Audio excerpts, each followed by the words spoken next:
Terima kasih Anda masih bersama kami. Bagi Anda yang baru saja bergabung, kami hadirkan kembali 3 berita utama hari ini.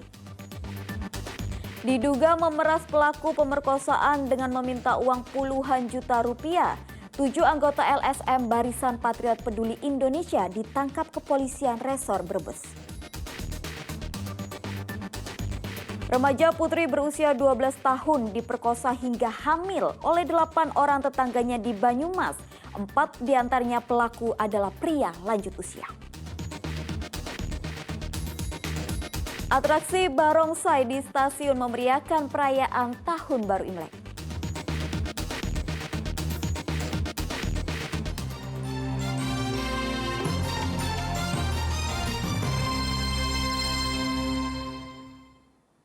Presiden Joko Widodo mengikuti Jalan Sehat yang menjadi puncak perayaan Porseni Nahdlatul Ulama.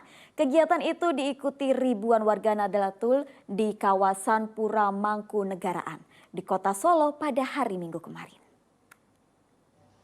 Kegiatan Jalan Santai juga diikuti oleh Ibu Negara Iriana Joko Widodo, cucu pertama Jan Etes, sejumlah Menteri Kabinet Indonesia Maju dan Ketua DPR RI Puan Maharani. Peserta Jalan Sehat berjalan sejauh 3,26 km. Sepanjang jalan, Presiden Jokowi juga menyapa warga yang meramaikan Hari Bebas Kendaraan Bermotor. Dalam acara Puncak Porseni sekaligus perayaan 1 abad NU, Jokowi mengapresiasi kehadiran NU yang telah berkontribusi untuk negara.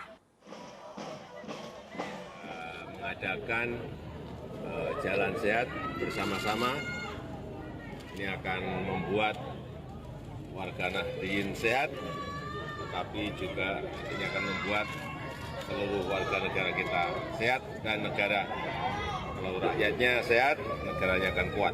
Untuk bangsa selama ini Bapak Presiden yang sudah Saya kira tidak usah kita ulang-ulang, semua sudah tahu kontribusi besar apa yang telah diberikan Nahdlatul Ulama, sudah tahu semuanya.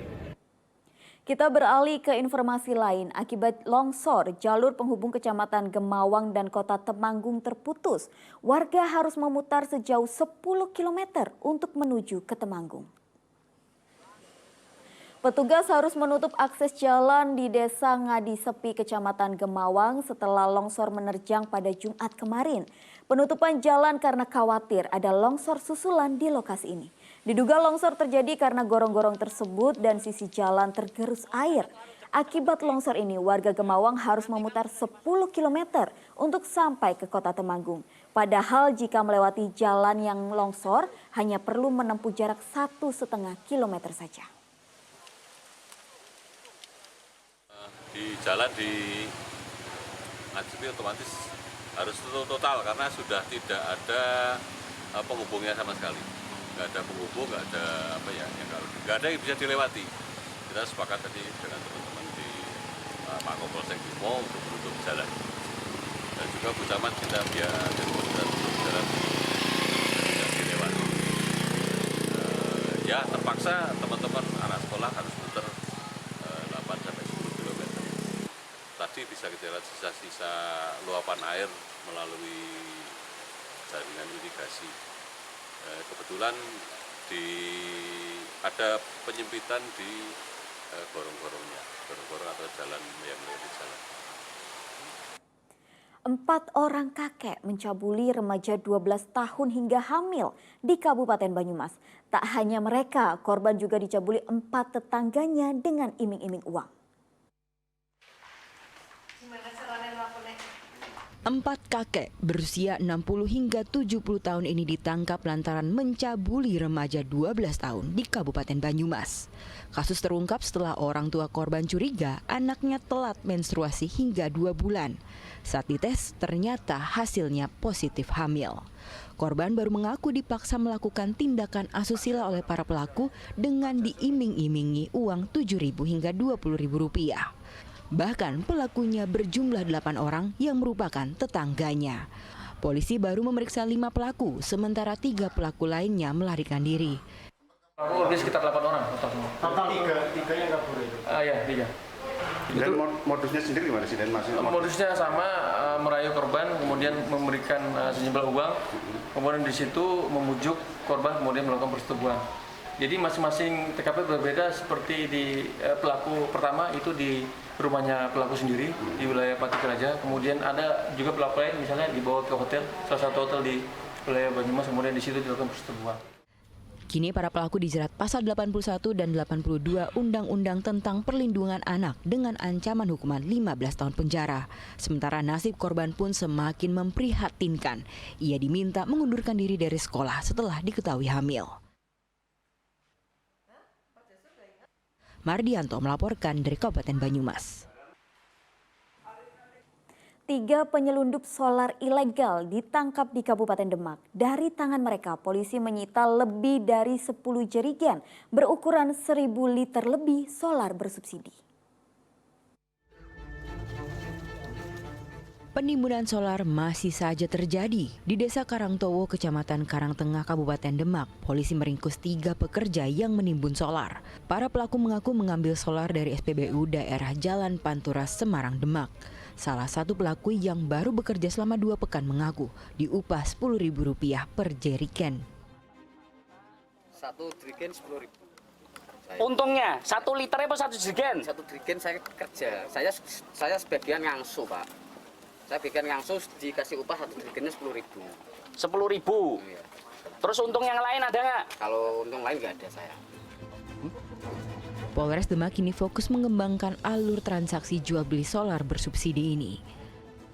Mereka ada yang ngangsu di beberapa SPBU, ada juga yang dari beberapa orang yang setor ke para pelaku ini. Ini yang menjadi pengembangan kita nanti. Dari SPBU mana saja ya mereka ini mendapatkan. Dari penggerebekan, polisi menyita 10 jerigen atau kempung berukuran 1.300 liter solar, 4 jerigen kecil, mesin pompa, dan 1 unit sepeda motor. Kini para pelaku dijerat Undang-Undang Nomor 22 tentang migas dengan ancaman maksimal 6 tahun penjara. Ali Muftagirin melaporkan dari Kabupaten Demak. Forum Perpustakaan Sekolah Madrasah Indonesia dan Perguruan Tinggi Perpustakaan Nasional RI memberikan penghargaan kepada masyarakat yang berhasil memprakarsai kegiatan gerakan pembudayaan gemar membaca dan literasi. Perpustakaan telah menjadi gudang ilmu pengetahuan dari masa ke masa. Perpustakaan pun turut berkembang untuk meliterasi generasi penerus. Sejumlah penghargaan diberikan bagi lembaga sekolah dan tokoh masyarakat yang bergerak sebagai pegiat literasi. Salah satunya SMK Negeri 03 Kota Tegal yang membangun perpustakaan sehingga bisa mendukung pembelajaran berbasis proyek. Selain sekolah, penghargaan juga diberikan kepada 3 pegiat literasi baca tulis. Guru dari Kabupaten Pemalang, guru dari Kota Tegal, dan Kapolres Tegal Kota. Bunda Baca, Bu Wali juga akan memberikan selempang awarding kepada 2 sekolah yang di Tegal yang sudah meningkatkan minat baca. Jadi setiap pertemuan kami dari pusat itu akan memberikan awarding kepada pengembangan budaya baca kerjasama dengan Perpusda, Perpusnas, Bunda Baca, dan sekolah terkait. Jadi harapan kami nanti pustakawan di SMA Negeri 3 ini bisa berkolaborasi dengan Bapak Ibu Guru. Karena kami punya konsep bahwa pustakaan itu tugasnya membimbing siswa. Dalam apa? Dalam mencapai tujuan pembelajaran di sekolah SMK 3 ini. Dan di sini alhamdulillah di SMA 3 ini sudah terakreditasi nilainya A. Dan juga pustakaan sudah ada yang tersertifikasi, Bu ya. Ini luar biasa karena memang masih jarang pustakaan sekolah yang tersertifikasi. Di saat bersamaan, Kepala Pusat Pengembangan Perpustakaan Sekolah Madrasah dan Pengurus Tinggi Perpusnas RI juga meresmikan gedung baru Perpustakaan Pustaka Gama SMK Negeri 03 Kota Tegal.